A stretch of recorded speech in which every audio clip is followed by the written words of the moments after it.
Good morning বন্ধুরা। আজ ২৪ November সোমবার। আজকের সকালের বরাক তথা সমগ্র আসামের গুরুত্বপূর্ণ খবরগুলি হল: একের বেশি স্ত্রী থাকা অথবা ৩-৪টি বিয়ে করা ব্যক্তি সকল সাবধান। আগামীকাল অর্থাৎ ২৫ নভেম্বর রাজ্যে বহু বিবাহ বন্ধ করতে আইন আনছে রাজ্য সরকার। আইন কার্যকরী হওয়ার পর বহু বিবাহ করলে 7 বছর পর্যন্ত জেল হতে পারে। আগামীকাল অর্থাৎ 25 নভেম্বর উত্থাপন হবে বহু বিবাহ বিরোধী আইন। দ্বিতীয় বিয়ে করলেই হবে জেল। হাতে আর মাত্র একটি দিন। আগামীকাল অর্থাৎ 25 নভেম্বর রাজ্য বিধানসভায় উত্থাপিত হবে বহু বিবাহ বিরোধী আইন। এই ঘোষণা করেছেন রাজ্যের মুখ্যমন্ত্রী ডক্টর হিমন্ত বিশ্ব শর্মা। আগামী ফেব্রুয়ারি মাসে রাজ্যের মহিলাদের জন্য আসতে চলেছে বড় খুশির খবর। ফেব্রুয়ারি মাসে অরুণোদয় হিতাধিকারীরা মহিলারা পাবেন বিশেষ উপহার। এই মন্তব্য করেছেন রাজ্যের মুখ্যমন্ত্রী ডক্টর হিমন্ত বিশ্ব শর্মা। রাজ্যে এখন যেই সকল মহিলারা অরুণোদয় প্রকল্পে টাকা পাচ্ছেন, নতুন পুরনো সব হিতাধিকারীরা আগামী ফেব্রুয়ারি মাসে বিশেষ উপহার পাবেন। তবে কি এই উপহার, সেই কথা ঘোষণা করেননি রাজ্যের মুখ্যমন্ত্রী। মুখ্যমন্ত্রী শুধু এই কথা জানিয়েছেন, রাজ্যের নতুন পুরনো অরুণোদয় হিতাধিকারী মহিলারা আগামী ফেব্রুয়ারি মাসে অরুণোদয় প্রকল্পে বিশেষ উপহার পেতে চলেছেন। মেয়াদের নিয়ে রাজনীতি করতেই হবে। তাদের বিরুদ্ধে আরও কঠোর হবে বিজেপি, আরও সরব হবে।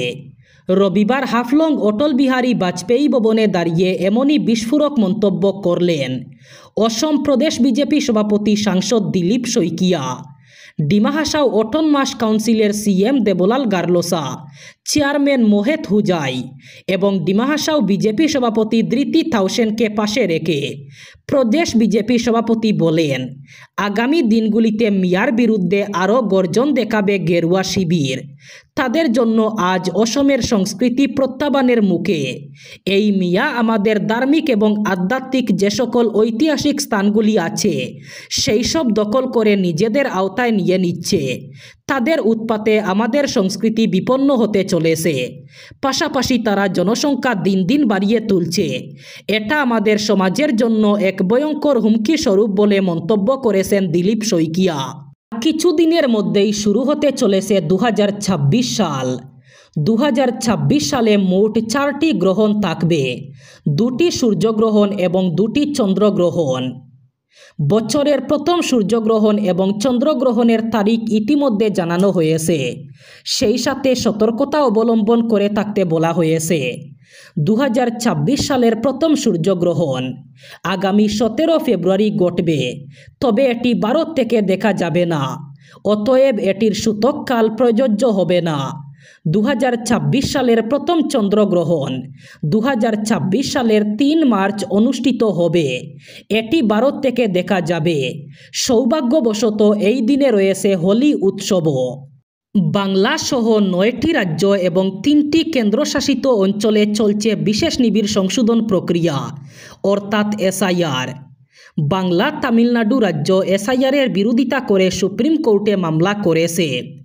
পরবর্তীকালে কেরল এবং উত্তরপ্রদেশ সহ অন্যান্য রাজ্য একই পথ অনুসরণ করে সুপ্রিম কোর্টে মামলা করে।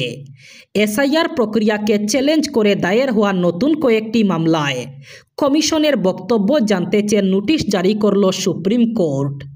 বিচারপতি সূর্যকান্ত, বিচারপতি SBN বাট্টি এবং বিচারপতি জয়মাল্য বাগচির বেঞ্চে ছিল এই মামলা। এসআইআরের প্রক্রিয়া ও সময় নিয়ে আপত্তি জানিয়েই দায়ের হয়েছে নতুন এই আবেদনগুলি। সেই সব আবেদনের প্রেক্ষিতেই এবার কমিশনের মতামত জানতে চেয়েছে সুপ্রিম কোর্ট। ভেঙে গেল বেইলি সেতু। সেতুর রেলিং ভেঙে পড়ে মাটি বোঝাই একটি টিপার। ঘটনাটি ঘটেছে ত্রিপুরার চেলাগাঙ্গে। শনিবার রাত আনুমানিক 2টা নাগাদ চেলাগাং একছড়ি সেতু ভেঙে টিপার উল্টে যায়।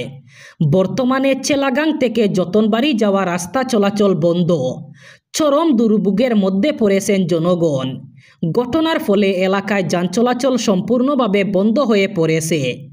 রাতে দুর্ঘটনার শব্দে স্থানীয় বাসিন্দারা আতঙ্কিত হয়ে পড়েন এবং অনেকেই ঘটনাস্থলে ছুটে আসেন। সৌভাগ্যবশত প্রাণহানির কোনো খবর নেই, তবে লরিটি বেশ ক্ষতিগ্রস্ত হয়েছে।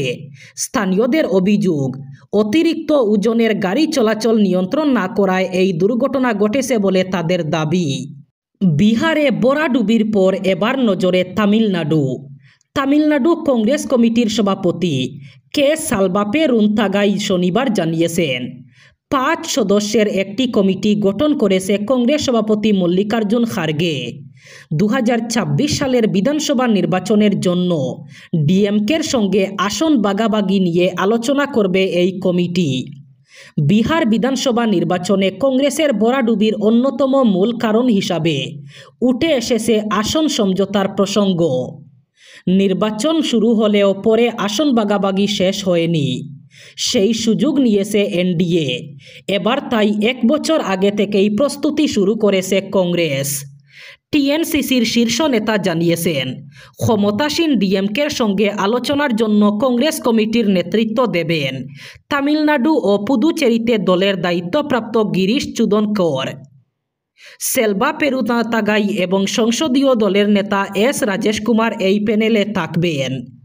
বদরপুর শহরের প্রাণকেন্দ্র নবীনচন্দ্র কলেজ থেকে বদরপুর চৌমাথা পর্যন্ত জাতীয় সড়ক আজ পরিণত হয়েছে স্থায়ী যানজটে। রাস্তার দুই পাশে সারি সারি গাড়ির অবৈধ পার্কিং প্রতিদিনই চাপ সৃষ্টি করছে তীব্র যানবাহন চাপ।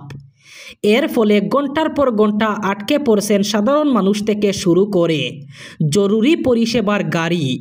কষ্টের সীমা ছাড়িয়ে যাচ্ছে প্রতিদিনের জীবনযাত্রা। বদরপুর সরকারি হাসপাতাল থেকে নবীনচন্দ্র কলেজ পর্যন্ত জাতীয় সড়কের দুই পাশ দখল করে রাখা গাড়িগুলোর কারণে স্কুল কলেজগামী ছাত্রছাত্রী, অফিস যাত্রী, রোগী বহনকারী অ্যাম্বুলেন্স সবাইকে হেঁটে চলতে হচ্ছে চরম ভোগান্তির মধ্য দিয়ে। যানজটের কারণে সময়মতো গন্তব্যস্থলে পৌঁছানোই এখন বড় চ্যালেঞ্জ। এদিকে বদরপুর চৌমাথা এখন যেন অঘোষিত বাসস্ট্যান্ড। যাত্রীবাহী গাড়ি যেখানে সেখানে থামিয়ে যাত্রী উঠানামা করা নয়, প্রায় থেমে থাকে গাড়ির লম্বা লাইন। অবৈধ পার্কিং ও অনিয়ন্ত্রিত যাত্রী উঠানামা, এই দুইয়ের চাপে জাতীয় সড়কে কখনো কখনো ঘন্টার পর ঘন্টা যানজট লেগেই থাকে। সেই তালিকায় বাদ যায় না অ্যাম্বুলেন্সও, যা পরিস্থিতিকে আরও উদ্বেগজনক করে তুলছে। দেশের এক এক রাজ্যে এক এক রকম শ্রম আইন, এক এক রাজ্যে শ্রমিকদের এক এক রকম বেতন, আলাদা আলাদা রাজ্যে আলাদা আলাদা নিয়মে বেতন কাঠামো। এই সংস্থায় কাজ করেও রাজ্যভিত্তিতে শ্রমের পরিমাণ এবং পারিশ্রমিক আলাদা, শ্রমিকদের নিরাপত্তার আলাদা বিধি। এসব জটিলতা কাটাতে নতুন শ্রম আইন চালু করে কেন্দ্রের নরেন্দ্র মোদী সরকার। দেশের বিভিন্ন রাজ্যের 44টি আলাদা আলাদা শ্রম আইনকে সংগঠিত করে 4টি শ্রম কোড চালুর প্রস্তাব দেওয়া হয় নতুন শ্রম আইনে। অবশেষে সেই শ্রম আইন এবার কার্যকর হয়ে গেল। 2020-এর শেষ পর্বে সংসদে শ্রম বিল পাশ করিয়েছিল কেন্দ্রের নরেন্দ্র মোদী সরকার। দেশের বিভিন্ন রাজ্যে চালু 44টি শ্রম আইনের মধ্যে 15টিকে সম্পূর্ণ অপ্রাসঙ্গিক হিসাবে ঘোষণা করা হয়। বাকি 29টিকে নিয়ে আসা হয় 4টি শ্রম বিধিতে।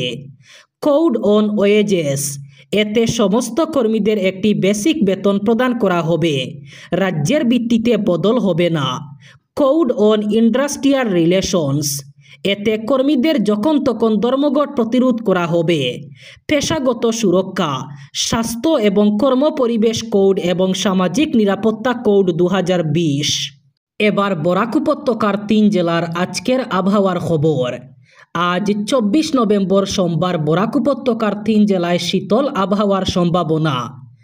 আজ শিলচর কাছাড়ে সর্বোচ্চ তাপমাত্রা থাকবে 27 ডিগ্রি সেলসিয়াস এবং সর্বনিম্ন তাপমাত্রা থাকবে 16 ডিগ্রি সেলসিয়াস।